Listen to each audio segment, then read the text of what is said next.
तुम्हाला पण चहामध्ये जर खारी खायला खूप जास्त आवडत असेल तर ही रेसिपी फक्त आणि फक्त तुमच्यासाठीच आहे। यासाठी मी 2 मीडियम साईजचे डबे भरून मैदा घेतलेला आहे आणि त्यामध्ये मी थोडंसं चवीनुसार मीठ आणि 2 चमचे तूप टाकले आणि जिरं टाकलेले। तुम्ही याच्यामध्ये ओवा पण टाकू शकता, मी नव्हता ॲड केला। आणि याला पाणी टाकून चांगलं मळून घ्यायचे आणि या पिठाला 15 ते 20 मिनटं भिजत ठेवा, ज्याने की पीठ थोडंसं नरम होईल।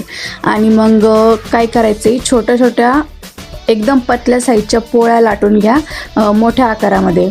आणि मग तुमच्या जेवढं पीठ मळलं आहे त्याचे उंडे बनवून घ्या किंवा तसेही बनवू शकता, तुम्ही आकारानुसार बनवून घ्या। पतल्या पतल्या करायच्या आहे आणि सगळ्या सेमच करायच्या आहे। आणि मग काय करायचं आहे, ज्या आपण पोळ्या बनवून घेतलेल्या मैद्याच्या पिठाला त्याला ना मैद्याचं पीठ आणि त्याच्यामध्ये थोडंसं तूप ॲड करून आपल्याला एक थिक पेस्ट बनवून घ्यायची आणि ती पेस्ट या ज्या पोळ्या आपण बनवलेल्या आहे त्या लेअरवरती लावायचं आहे।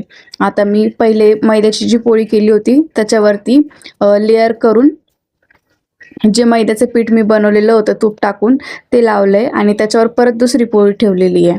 सो असंच करून आपल्याला जे मैद्याचं पीठ बनवलेलं आहे आपण थिक पेस्ट बनवलेली आहे ती लावायची आहे आणि याला ना असं चौकोनी टाईपमध्ये मळून कमीत कमी 25 मिनटं तरी ठेवा सेट होण्यासाठी।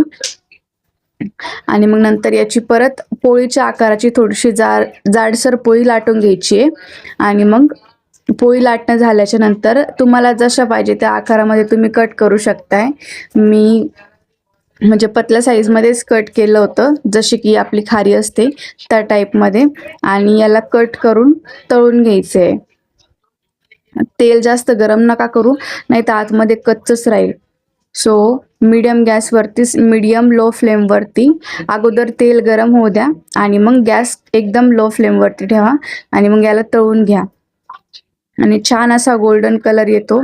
आणि तुम्हाला जर काहीही खायचं असेल, तुम्हाला काय खायचं आहे त्याची रेसिपी किंवा म्हणजे त्या रेसिपीचं नाव कमेंट करा, मी नक्की तो व्हिडिओ बनवल त्या रेसिपीचा। आणि अशा पद्धतीने आपली खारी मस्तपैकी झालेली आहे, तुम्ही बघू शकता किती छान कलर आलेला आहे। सो अशा रेसिपीसाठी चॅनलला नक्की फॉलो करा।